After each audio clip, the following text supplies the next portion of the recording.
Sweden didn't just cook today, they left the entire kitchen on fire.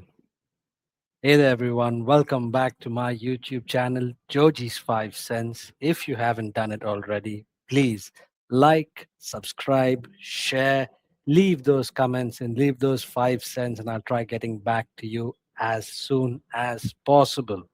Now, if you've missed Sweden versus Tunisia, don't worry, I've got the highlights right here for you. And Tunisia probably wishes they could miss this as well.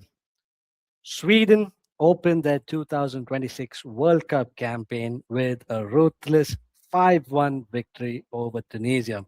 And from the opening whistle, it felt like one team arrived ready for action for this tournament, while the other was still looking for parking space.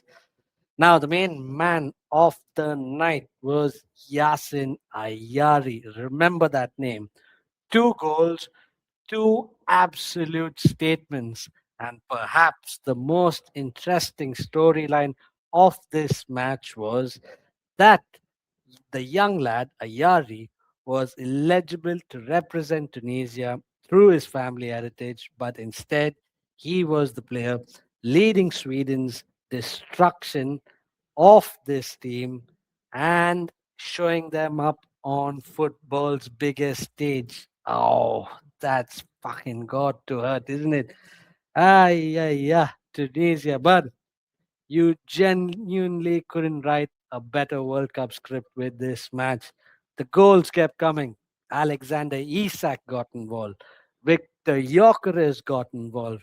Matthias Svanberg came off the bench and scored almost immediately.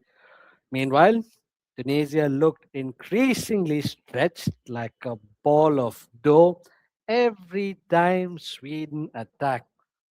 What's really exciting for Swedish fans or that country is that the Isak and Gyökeres partnership or experiment appears to be working. So good news there.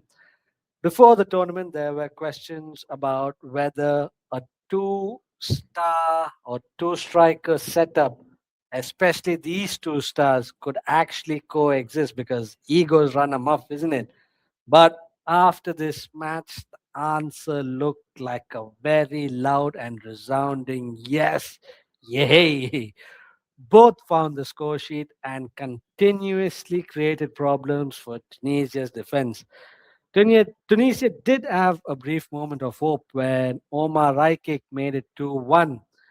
For a few minutes, it felt like maybe, just maybe, we would have a contest on our hands, but then Sweden, remember, fuck, aren't the only Vikings that turned up to these shows for this World Cup. An avalanche continued right after that.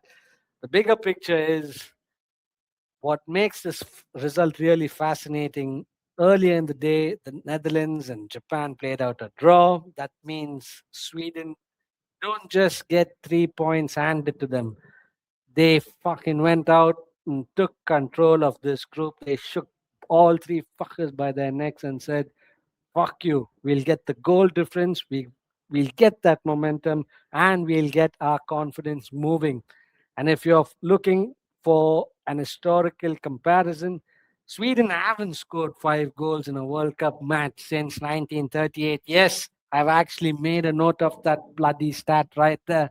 1938. I was in dad's sperm sack at that time. That's how rare this performance was. But anyway, all eyes turned round to the next group of fixtures. And can Sweden carry this form against stronger opposition? Or was Tunisia a perfect opening experiment for them? Either way, one thing certain, the rest of Group F received a warning shot, and Sweden made sure everyone in that group heard it. What are your comments? Leave them below, and I'll try getting back to you as soon as possible. Once again, show a brother some love, like, subscribe, and share. Hope you're enjoying the content. Have an amazing day. Cheers. Bye bye.